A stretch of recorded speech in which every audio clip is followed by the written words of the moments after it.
What is up, everybody? Welcome back to the Daily Dose. The Daily Dose, as always, is brought to you by the Paint Lines Network. So if you're new to the channel, new to the Daily Dose, please hit that subscribe button, turn on notifications for the Paint Lines on YouTube. You can also check out the Paint Lines on Twitter at the Paint Lines. Very simple.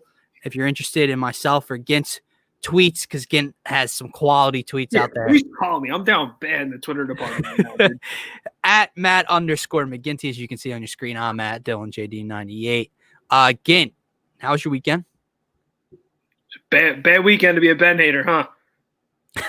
bad weekend to be a Ben hater, man. They woke up punching air every day this weekend. You're starting off hot.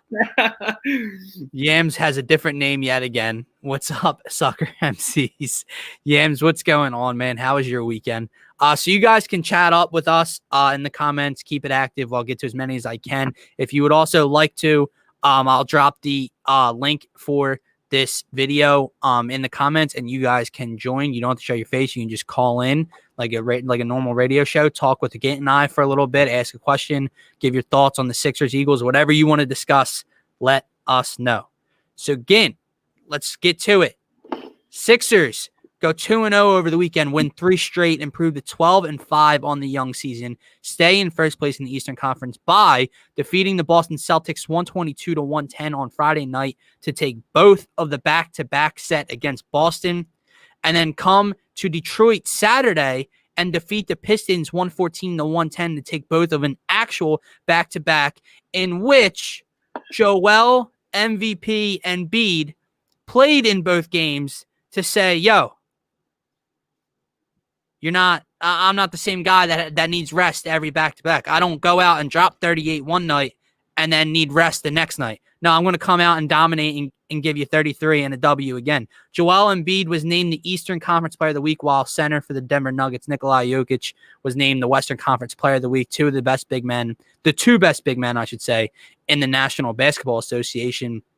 Joel averaged, over this past week, Joel averaged 37.7 points per game, 11.7 rebounds per game, and the Sixers went 3-0. The big man is on another planet right now. Yams had a good weekend. Ben haters will never admit they are wrong. More cognitive dissonance than a capital rioter. Wow. Okay. Again, thoughts on Boston or Detroit? We're gonna review both games here, talk about Ben, Joel, basically everyone, how the games went, takeaway. So start wherever you want, bud. My friend. I'm going to start with Ben, like I just brought up. What was the big thing about Ben? He can't get us a bucket at the end of the game. Got us 9 straight. Controlled us to a W. It was a quarterback, 2-minute drill. Controlled us, took us to a W. But, man, he was just really good. I'm talking about strictly Friday night for right now. Yeah, the Celtics. He was just awesome. He had 4 points going into the fourth quarter, finishes with 11 points in the last quarter, finishes with 15 in the game. And the Sixers get a win that he literally drove them to. Like I said, obviously Embiid had a great game, and I'm not saying Ben is the only reason we won, but he played great.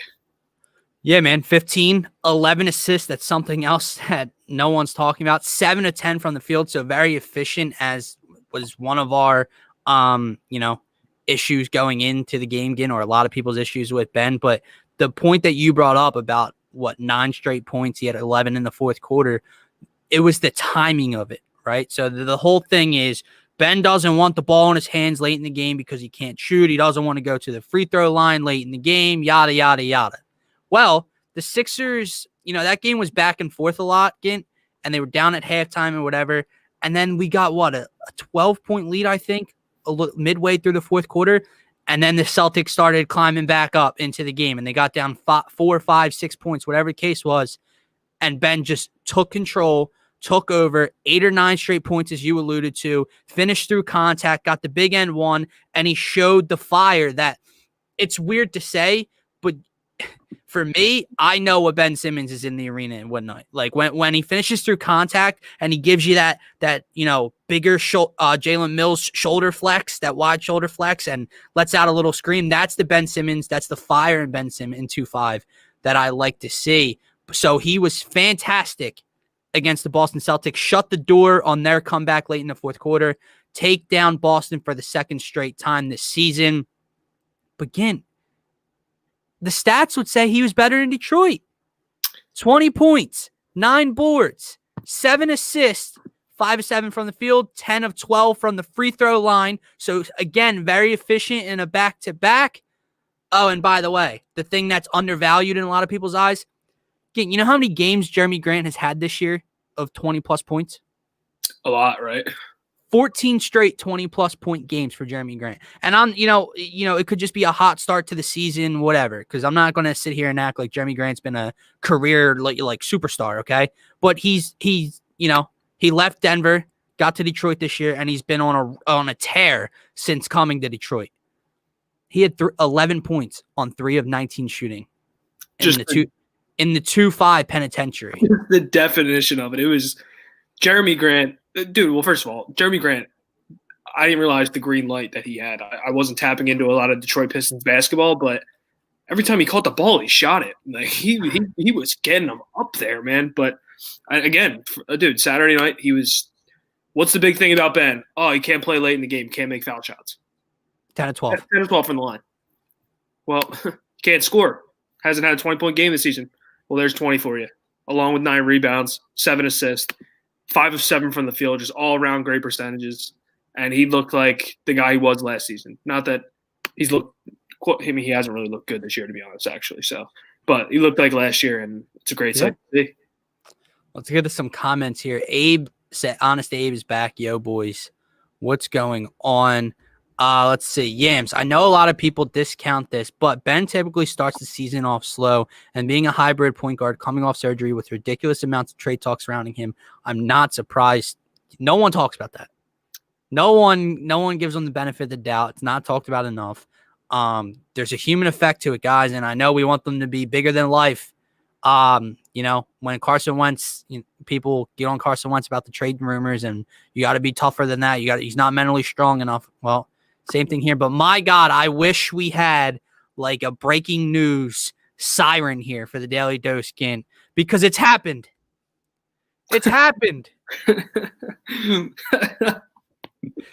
Oh, man. He's converted to Benism, or Benism, as he likes to say. Nadir says, I've admitted I was wrong about Ben. Yam says, I actually think Furkan Korkmaz will be okay. We shall see. But Nadir, I'm glad to have you on my team, buddy. We've been going at it far too long, and all are welcome. Ben haters, you're welcome here on the Daily Dose today. Yeah, you're welcome. You know who else was unbelievable over the weekend outside of 2-5? Well, yeah, Joel Embiid.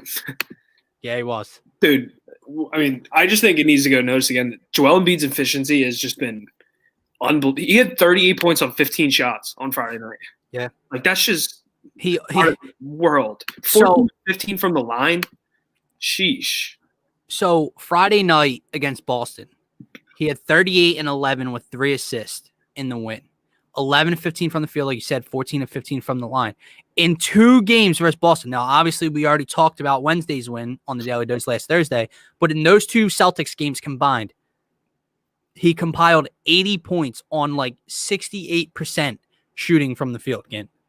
That is ridiculous, okay? He got to the free throw line, He got to the free throw line 21 times on Wednesday, 36 times in 2 games. What was he? 31 of 36 from the line in those 2 games. I think he had like 20 or 21, 22 rebounds in those 2 games. It's getting to the point, it was Krell or Brock. So shout out to those 2 from the feed to Embiid here at the Paint the Lines last night. I got to check out a little bit of it. And one of them had mentioned last night how the mid-range jumper from Joel Embiid, it's becoming automatic.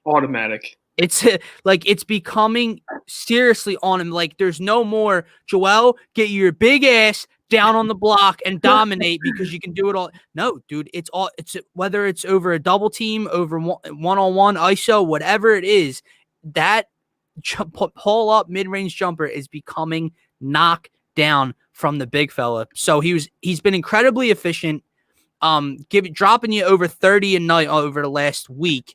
But then on Saturday in Detroit, 33 points, 14 rebounds, right? I'm pretty sure, I think he was 10 of 20 that night, so 50% from the field. Not as efficient as previous nights, but still 50% from the field is 50% from the field. And the bottom line, the biggest key to me from him playing in Saturday's game and giving you 33 is from what I said earlier. The fact that he came out, traveled, and played in the back-to-back against lower competition. In years past, you don't see that happen. You don't see him drop 38, will you to a win in a tough Boston, grind it out type of game at home, travel that night or the next morning, and play the next day against a lesser competition team when they think they can just get by without him. He comes out, I'm not the same Joel Embiid from the past. I'm in MVP form. I am the MVP right now. And I'm going to give you 33 and 14 in a W again. That was my biggest takeaway from putting the numbers aside. Yeah, that's a really good takeaway to have. I'm going to use numbers in my takeaway. The number is 9-0. Sixers are 9-0 with their starting group now. In the games over the weekend, every single starter was in the plus category, the plus-minus category. The bench hasn't looked the best. On Friday night, they looked pretty good. But Matisse Thybulle actually looked playable on Friday night, which was a really cool sight to see. But the starting he was pretty bad on Saturday, wasn't he? Yeah. I think he was like a minus 14 in 16 minutes. Yeah. Saturday was not Friday. Friday reminded me of opening night last year when he blocked Kemba. Oh, yeah. Same thing on Friday night. So the starting unit has been nothing short of awesome. No, yeah, and that's something else we haven't talked about. And we can continue to discuss Ben and Joel's play over the weekend, and we will throughout the course of the show.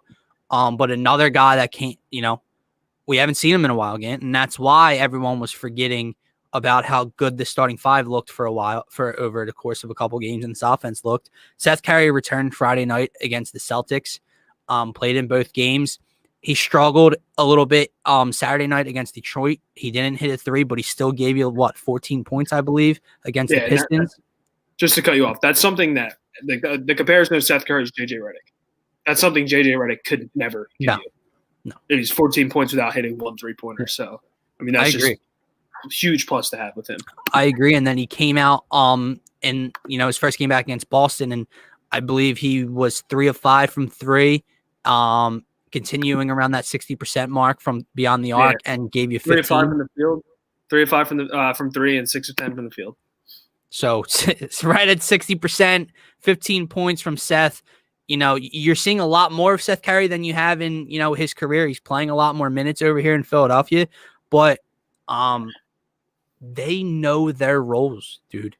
Like, these guys know their roles, and it's turning out beautifully early in the year. So before we continue again, let's get to some more comments. Yams says, I don't know if we're going to win it all. Obviously, none of us do yet. Yams, way too early, injuries, everything like that. But with the way Embiid is playing, I think we're on a magic carpet ride to the finals. Again, what do we keep telling everyone week in and week out? Enjoy the ride. Enjoy the ride, okay? It could be a roller coaster ride. It could be a magic carpet ride, as Yams is alluding to. He says, beat LA. That game is going to be so much fun to break down on Wednesday for you guys. You got me fired up. I got myself fired up. I got to watch it. Toby in the 50-40-90 club. Shout out to my guy. Yeah, he is. And Mark, Curry in lineup. Simmons production goes up. Correlation, spacing, and another shooter. And that, Mark, that is what everyone forgot about. There was a stretch of 5 games, Gint, where COVID hit, injuries hit. The spacing wasn't what it was. You had all these guys who, are borderline G League players. Dakota Mathias is playing crazy minutes, and people are, oh man, Ben doesn't look too good. Well, why do you think that is? Oh, come back. Offense looks really good.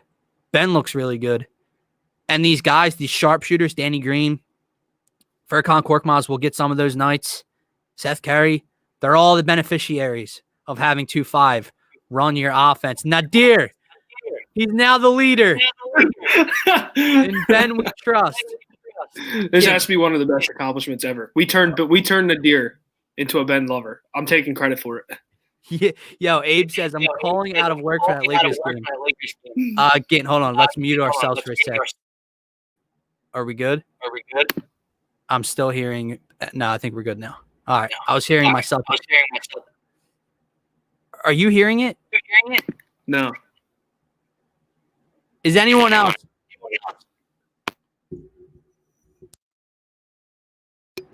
Is anyone else hearing an echo? I think we're good now, guys. I'm what's going on. Let me leave and I'll join back. No, I think it's me. Nope.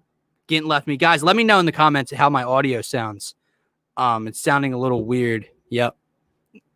How's it sound now with Gint out? I can't hear it now. Gint, how are you? Still hear it? I'm trying to talk more. I can't tell. I'm good. Abe says I'm good now. I can't hear it now. All right. There we go. Jeez Louise, technical difficulties. There we go. Eric, thank you for joining, man. He says, what do you guys think about the Maxey minutes dip? Gint, you could take this one. I don't want to say I saw it coming, but it's really hard here's how to explain it. I don't know if Ben and Maxey are the best fit, and I actually wanted Maxey to start for Danny Green, which was, I think, kind of foolish by me at one point. But I don't think they're the best fit because, like we just stated with Seth Curry, you need as much spacing around Ben as you can get. So Maxey doesn't really give you that, like Seth and Danny. But I mean, even though Danny has not been shooting the ball well, guys know that Danny Green's a 40% three-point shooter for his career. So he's going to acquire a lot more attention on the perimeter than Tyrese Maxey is. Yeah. Am I surprised by it? I'm not. I think he was getting a lot more run with what was out there with how do I explain this? Like when COVID hit and all that, he was getting a lot of run, and he was on a tear. He's slowly, starting to look like a rookie, which is fine. He's going through a little bit of a slump shooting wise. So I think hopefully Doc's just, working that out. The issue, guys, is we've talked about it multiple times. There's only so many minutes to go around. And there's a lot of mouths to feed on this Sixers team. So when you actually go through it, it's like crazy to think, right?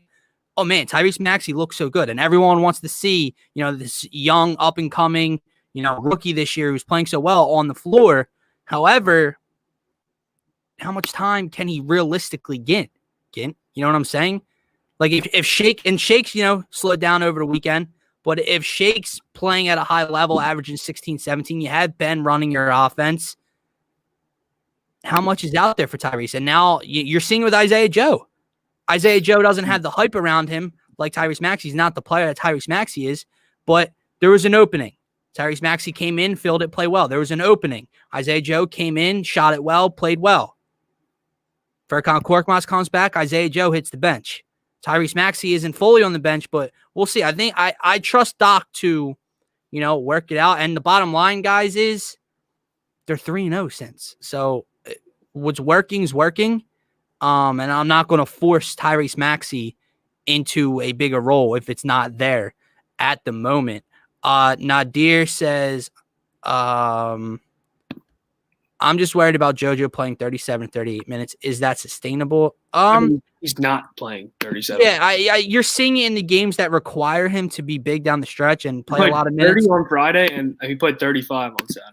Yeah, and I know I get what he's talking about, like the first Celtics game he played high minutes, the Miami overtime game, but there's also been a few games like before COVID hit. How many games did he play like 20-some minutes because they were up by so big? The Atlanta game, they were getting crushed on the road. He only played like 21 minutes. So you're seeing, when the games call for it, yeah, he has to play 37-plus minutes. But it's not at night in and night out he's having to play that. Yam says, in the long term, if they commit to Ben, Maxey needs to work on the jumper. They've already committed to Ben. Yeah. Let's see. Abe, eventually I want Shake to start and Maxey to lead the second unit. Of course, that's all when Maxey is ready for that role. That's the thing that a lot of people talked about, something Gint wanted. Not anymore. I continue to say this, guys. They're 9-0 Don't together. think it's not broken. Yeah, they're not. The starting 5 is 9-0. There is no need to tweak it, insert Shake when it's not need. Let it be. If it starts to, some wrinkles come, You got guys on the bench that can potentially fill in. You've seen Maxey step up when needed. So we'll see. But right now, 9-0, there's no way in hell. I know Danny Green pisses some people off. He pisses me off at times too. He's a very streaky shooter, but we knew that. Is he as good defensively so far this year? At times, yeah. At times, he's trailing a lot. So he's getting up there in age a little bit. But, he's the beneficiary of Ben Simmons and the spacing as well. So we'll see. Let's see. Justin says he's playing like 30 to 35. Yep. So he's not that high, Nadir, but I get what you're trying to say. Well, I'm not talking about this year. I mean in years to come. Honest Abe says Shake is a 6 man of the year candidate, and we're 12-5. I'm not tweaking the lineup now. There you go, Abe. Tell them. Don't fix what's not. Abe's never told a lie. No, Honest Abe never tells a lie again. So we know he's good for that. Let's get back to the weekend review a little bit here. Just some side notes. Tobias Harris has been consistently what we need from Tobias Harris if this team wants to chase a ring this year. Friday night against Boston, he gives you 23 points, 8 rebounds, 3 assists on 10 of 12 shooting. He was 3 of 3 from the field, I believe, in the fourth quarter against Boston. Good. Sorry, I was going to say, I thought you were done for some reason. But his efficiency on Friday night was something that really needs to be noted. Tobias Harris went 10 of 12 from the field on Friday night against Boston Celtics. And that's for a guy that isn't just getting dump-offs as opposed to some of these centers that could go 12. That is like freakishly good. Again, your Wi-Fi may be a little messed up, friend, but let's hope it gets fixed. I hear you, but you're staticky. And then he comes out and he gives you 7. No, man, a lot of technical difficulties here on the Daily Dose, but we'll get through it. He comes out Saturday and gives you 17 against Detroit. And that's considered that like a quiet 17 from Tobias Harris is a very nice thing to have, Gint. Like when Tobias is consistently giving you 20, 23, 26, 21, 22, and then 17 seems quiet for him, that's when you know Tobias Harris is playing on a different level this year as compared to years past. Yeah, I mean, he's kind of just picking up right where he left off when he was with Doc the first time around before we got him. Yeah. Yams, this consistently comes up with us. So come trade deadline, would you want to upgrade the power forward or small forward depth? Absolutely. Backup 4 is a huge concern of mine. Not a huge concern. Again, 12-5, first in the East. They're 9-0 with everyone healthy. But it's definitely, if there's a weakness this team has, I think it's that, Gint. Yeah, I totally agree. Nadir. Dude, me and Nadir, all it took was one weekend, Gint. All it took was one positive weekend, and me and Nadir, we're like this now.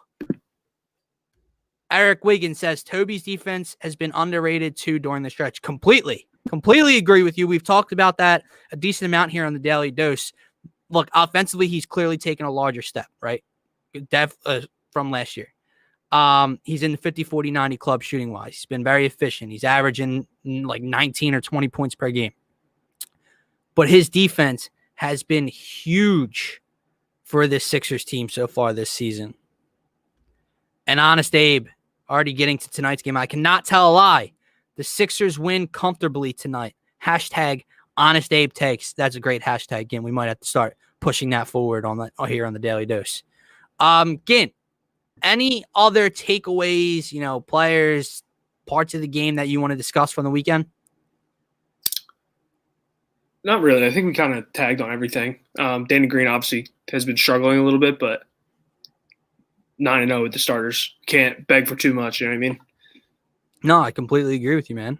Let's see. We are at the 4:55 mark, so we got about 20, 25 minutes left with you guys. So let's move forward to tonight's game against Detroit. Joel Embiid continues to try to push the MVP train forward. We here at the Daily Dose are trying to push it forward, but he is a game-time decision tonight. So everything I said earlier, take it back. No, I'm just kidding. But he's got back tightness, so he is a game-time decision, so we'll see if he plays. But nonetheless, the Sixers are looking for their 4th straight victory to improve to 13-5 in Detroit, another back-to-back. I believe, Gint, The Sixers are undefeated in these back-to-backs this year. They beat the Hornets twice. They beat the Celtics twice. They beat the Heat twice. Now they've already beaten the Pistons once. So they're looking for what? Their fourth straight baseball sweep of their opponents, which is huge, in my opinion, early in the season. Yeah, definitely. I mean, that Boston one is obviously huge for playoff seeding reasons too, as well as the Miami one. I don't think we'll be worrying about that with Detroit too much, but no, still something good to have. I don't think you'll see Joel tonight, but we'll see. Yeah, so look, we could try to break down this game as much as possible. We'll discuss it, give our stars of the game predictions, everything like that. Mark, you're spot on. Back tightness equals load management. It's back tightness. Nadir says Ben and JoJo should sit today. Lakers game is so important. Everyone's getting pumped up for Wednesday night game. 3-5 away record. What do you guys think? Is that an acceptable record on the road? No, but a win tonight brings them to 4-5. And I mean, as long as you're getting you like a 500 team on the road? Is that good enough for you? I'd like it a little north of 500, but yeah. But at the end of the year, if they're unreal at home and they're 500 on the road, that record's going to look pretty nice. Yeah, and a couple of those road games were during the COVID travesty. Yeah, I just keep, I'm getting off track here for a second, but I keep seeing the NBA postpone game after game after game after game, and we got nothing. We literally had to play with 7 guys against the Denver Nuggets. The game we wanted to unveil our city uniforms, city edition uniforms, and the court. We got to play one of the top teams in the West with Dakota Mathias, start Isaiah Joe, Tyrese Maxey, Dwight Howard. I mean, my God. Paul Reed. Yeah, Paul Reed's getting great run. Honest Dave says Joel definitely sits. Simmons is getting his legs back. He has to play. So I'm on board with you. I do think Joel sits tonight as well. I will be really shocked if he plays tonight. But all I'll say is if he does play tonight, that is 100% his decision, and he's trying to prove a point. I hope you all realize that. Yeah. It is 100% his decision tonight. And if he plays, it is. Yeah, it is. I think he'll want to play, and I don't think that they want him to play. But I also didn't think he was going to play on Saturday. So yeah, and he played. So who knows? So the areas are different. So I guess we can just compare Thursday's numbers and how the game played out compared to tonight and what they need to do to be successful to get another win. This is one of those games like you guys are kind of like Yams mentioned the road record. This is one of those games on the road against a lesser talented opponent. Where with Joel Embiid or no Joel Embiid, the Sixers should win this game. You hope to see them win this game. So this game's not important, obviously, but it's a little higher on my standards than it normally would be, I guess I should say. So one thing that I noticed from Saturday's game again is they were like 8 of 35 or whatever. Or no, what were they? I literally just got rid of it too. I don't think it was that bad from 3. I know they only made 8, but. Sorry, 1 second. You're good. I'll look. No, I got it here. How you do? 8 of 23. They were 35%. That's where I'm getting 35 from. So, yeah. I mean, you only knocked down 8 3-pointers. Detroit shot better than that. And when you look, I guess one area, not of concern, but when you look forward is Joel gave you 33 and was dominant. Ben gave you 20 and 9 and 7. Toby gave you a quiet 17. Seth gave you 14, and you held Jeremy Grant to 11, and this Pistons team, had an 11-point lead at one point. They only lost by 4.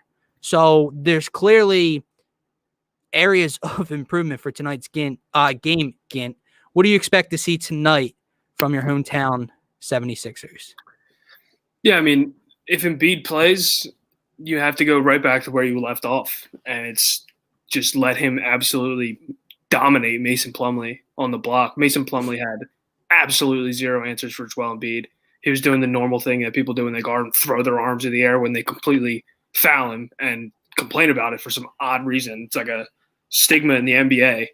But, yeah, I mean, like I said, I'd love to see Ben continue to be aggressive. And Jeremy Grant's not going to shoot what he shot the other night. It's just not going to happen. He's becoming a pretty good player in the NBA. So 3 of 19, wherever he was. I don't expect that to even be close to what he does tonight. So we need to, continue to play great defense, but you can't expect that every single night. Ben's awesome, but no one is good enough to hold someone to 3 of 19. You know what I mean? Back-to-back games. Yeah, I'm just looking here at the box score. So, I'll go off of your point real quick. I completely agree, especially with if Joel does not play like we don't foresee, Ben has to keep his foot on the gas tonight, going off of the just keep improving off the last 2 games, and not only be the quarterback of this offense and facilitate like he does night in and night out, and try to contain Jeremy Grant again for a second straight game, but also command the offense, attack, get to the bucket, and try to finish around the rim and shoot efficiently from the free throw line. But I'm looking here again, and I'm thinking back, I got to see most of the game, but I'm like, how they only win by 4? I know they were struggling at halftime, and I'm looking here at some of Detroit's numbers, and so Jeremy Grant obviously struggled, but Wayne Ellington, 17 on 4 of 6 from 3. He shot the crap out of the ball the other night. Help me out here. Sevi Mykhailiuk. Okay. Kansas legend. Got the ball stripped out of his hands against Villanova in the Elite Eight game in 2016. Okay. 15 on 3 of 4 from 3. How about Sekou Doumbouya? You're laughing, but he gave him 13. The Pistons had 1, 2, 3, 4, 5, 6, 7 guys in double figures. I'm just laughing at the fact that, of course, the 2 guys that kind of lit us up, you couldn't pronounce either name, dude. I don't know who they are. I gotcha. I don't know who they are, and that's I only know Sevi Mykhailiuk because of Villanova. So my point here is shoot better from 3, because you only knocked down 8 threes the other night.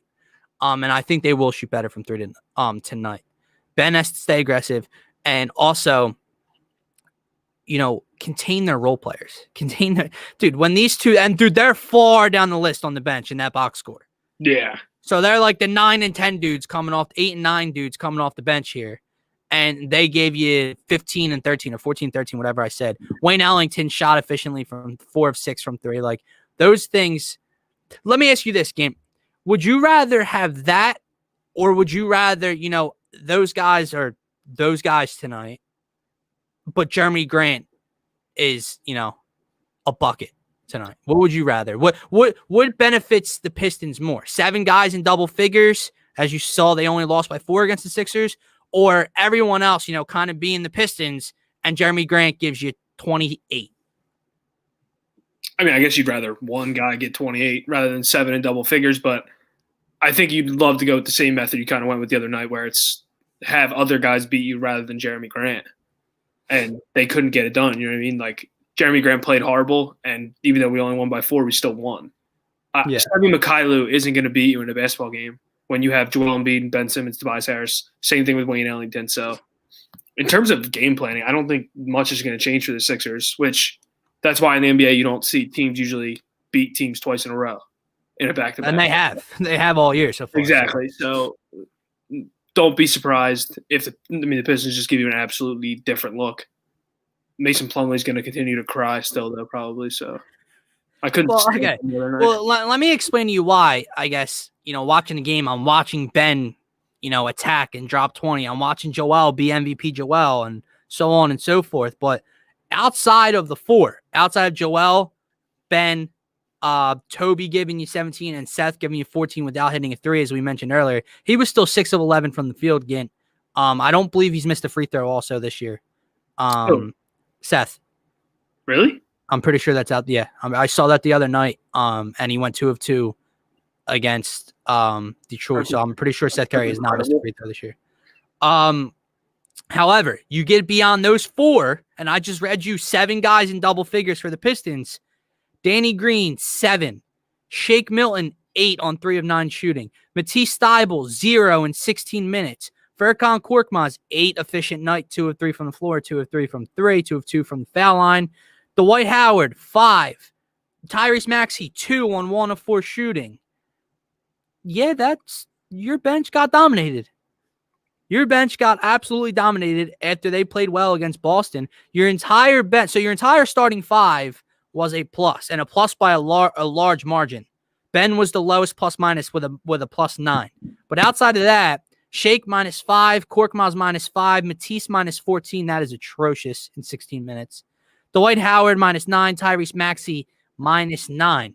Whereas the Detroit Pistons, Savvy Mikhailu, whatever you said, he was a +13, Gint. That's an issue. He shot the ball really well, man. He was like shooting off balance jumpers. He was hitting them. He played. Is that Josh Jackson on their team? Yeah, Josh Jackson. Yeah. He was a +8. Okay, so not that their bench, in the plus minus category was great, but they gave a lot more points and they were mainly a plus. So there's an area of improvement for you guys. Sixers bench, especially if 21 isn't playing tonight. The MVP of the league isn't playing tonight. Your bench better show up because they didn't on Saturday night. And this will be a claw it out possible loss on the road against a bad Pistons team. Thoughts on that, Gin? Yeah, especially because, if you look at the games where we haven't had Joel, Dwight Howard seems to just not be able to stay out of foul trouble. So then you're looking at who? Paul Reed? I'd rather it be Paul Reed than Poirier or Tony Bradley. TV 11.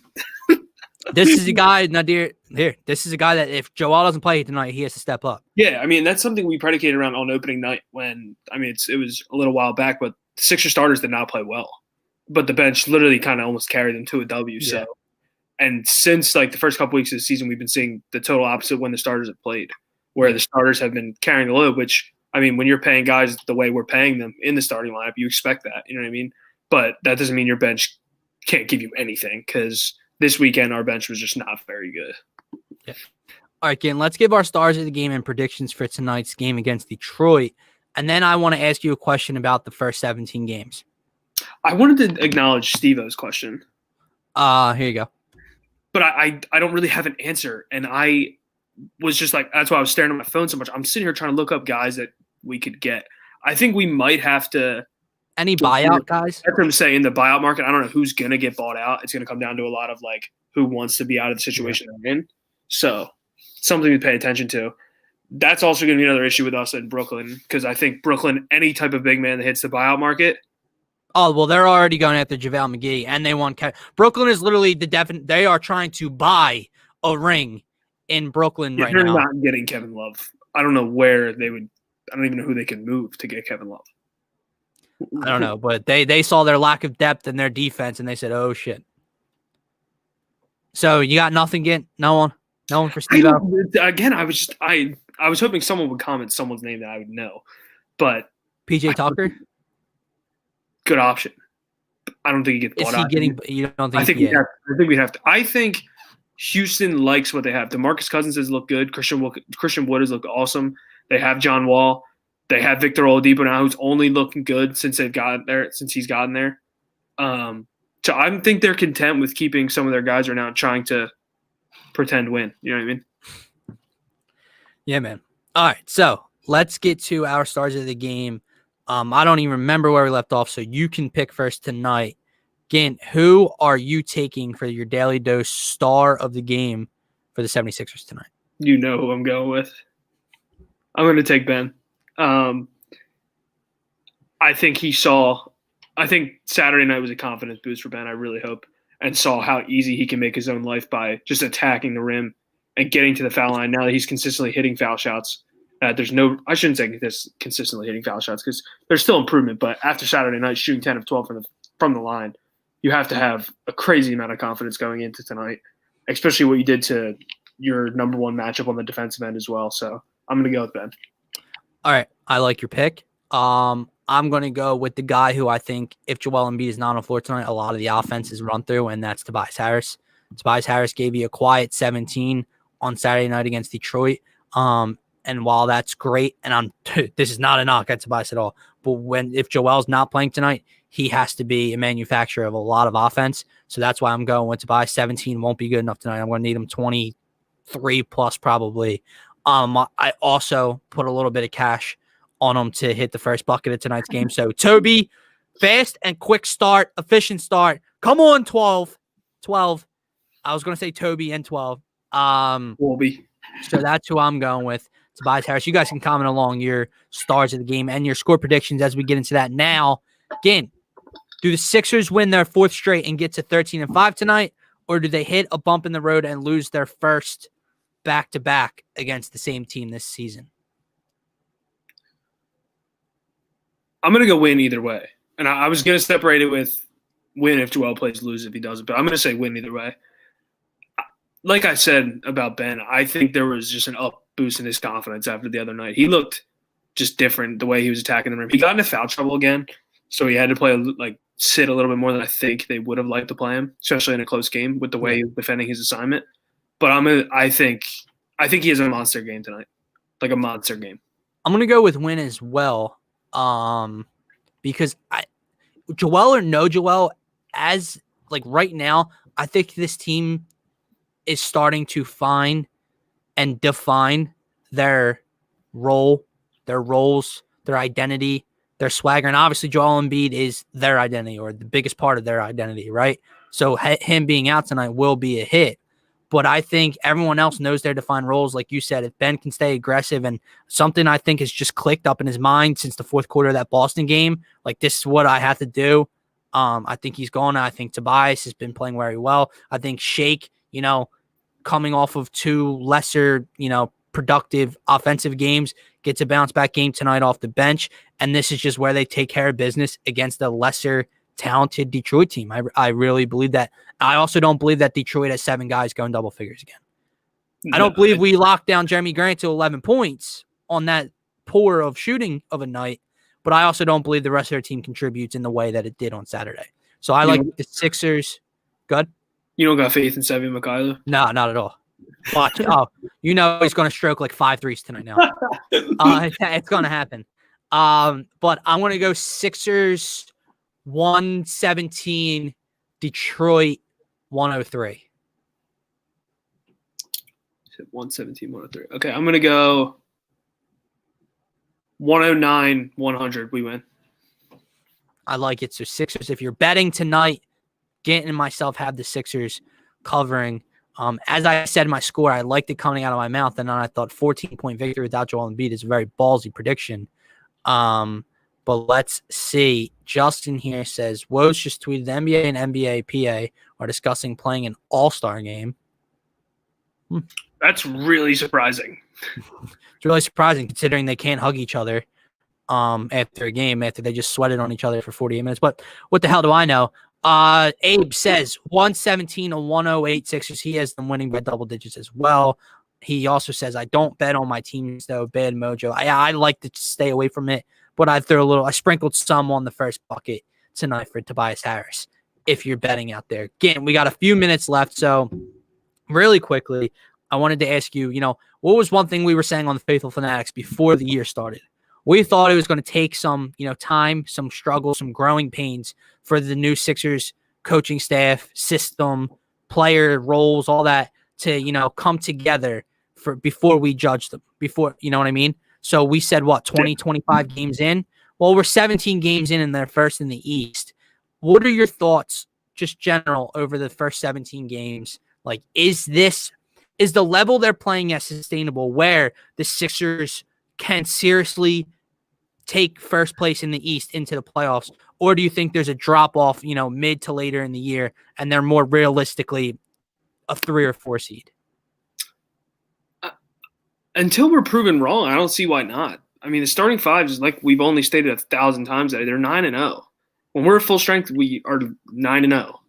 Something you can't let go. Joel is playing at the highest level we've ever seen him play.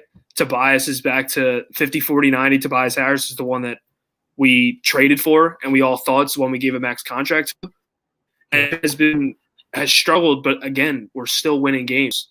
So if he can start to figure things out like he said and really start to attack and play first team all defensive end, then I don't see why we can't be the number 1 seed in the West. I mean, in the East, sorry. I think also predicating around how much Embiid is going to be playing and stuff, that could definitely affect where you seed. But I mean, if you look at something like the Brooklyn Nets are still losing games. They're not undefeated since they acquired James Harden. So, I mean, yeah, I think we can really continue this thing right now. Absolutely.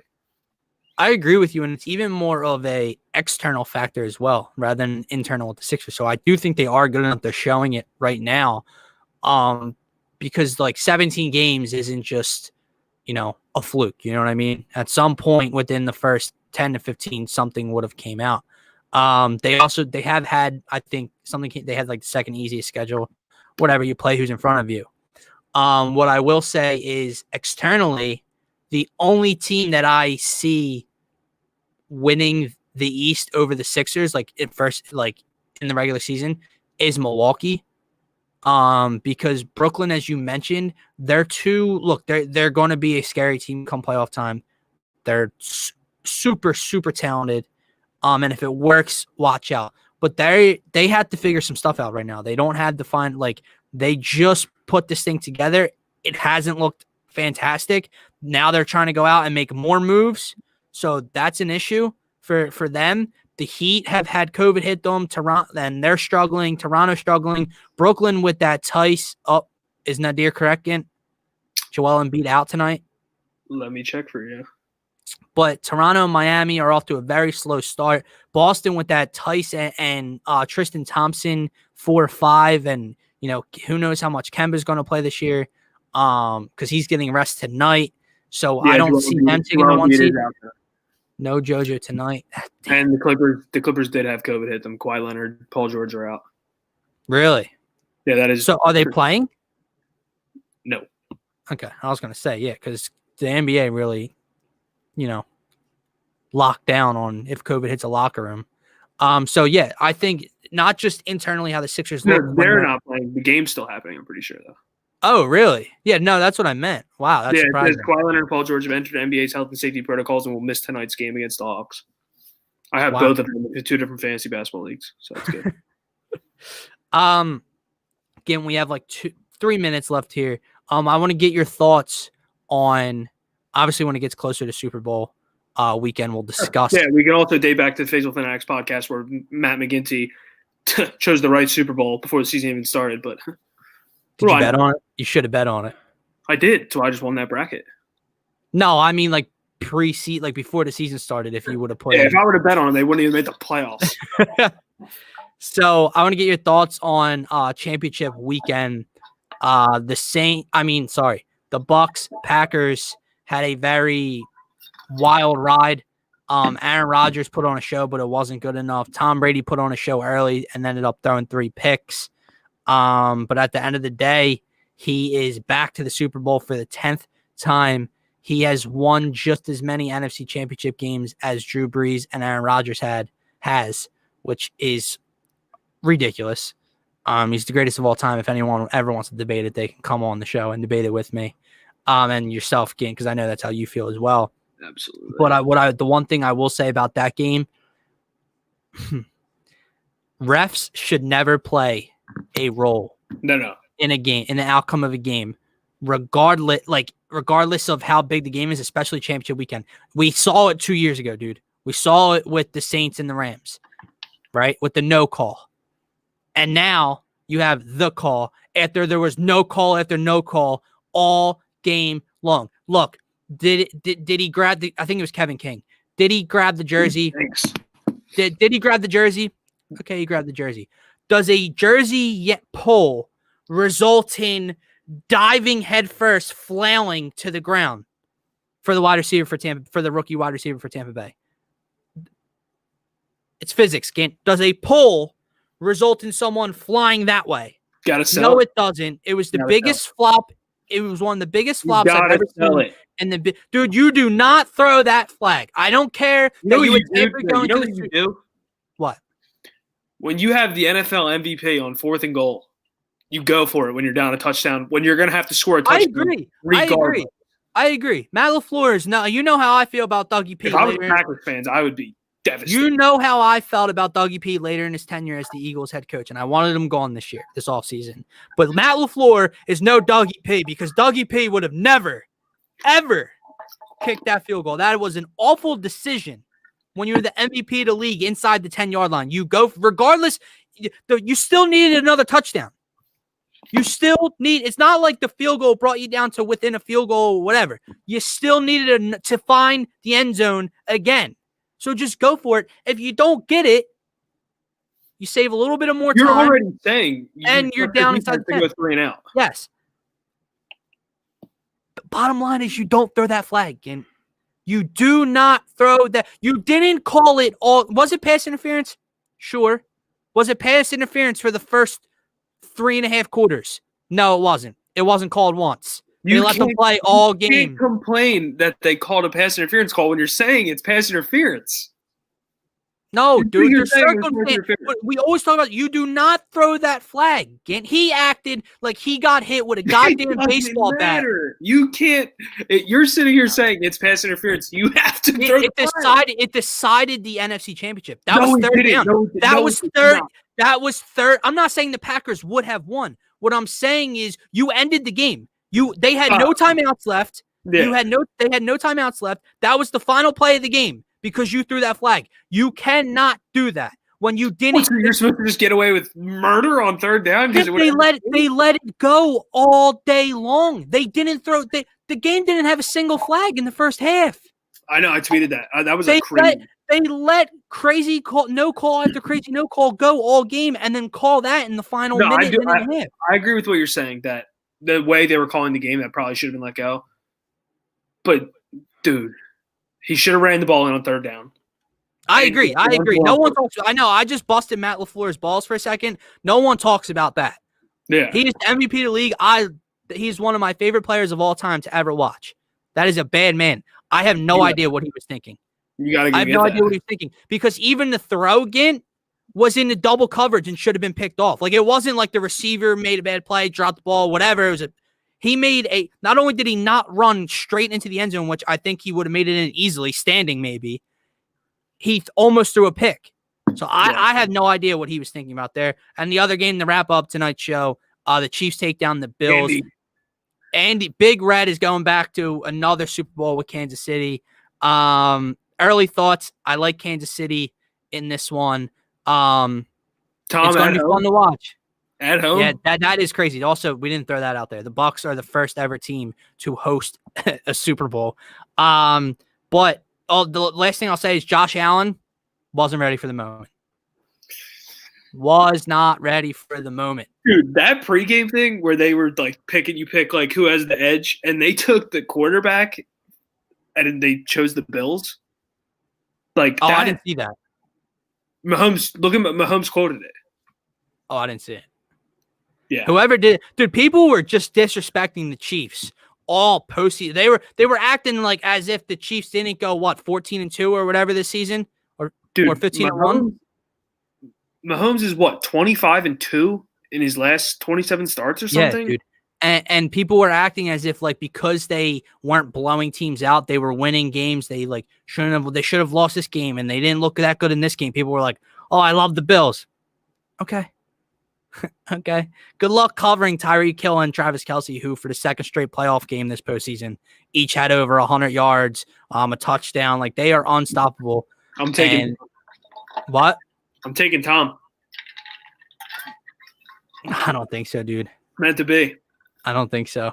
Meant to be. With that being said, we will get into that game. That's going to be a lot of fun. Yeah. Probably 2 weeks from now. But with that being said, this is the Daily Dose. Follow the Painted Lines on Twitter at the Painted Lines. Subscribe to them on YouTube. Turn on notifications. I don't have the comments up. What is going on here? My boy Nixon. No, you're not kidding. Get over yourself. Thank you so much for watching. Go Sixers. 1-0 is the goal. See you guys tomorrow.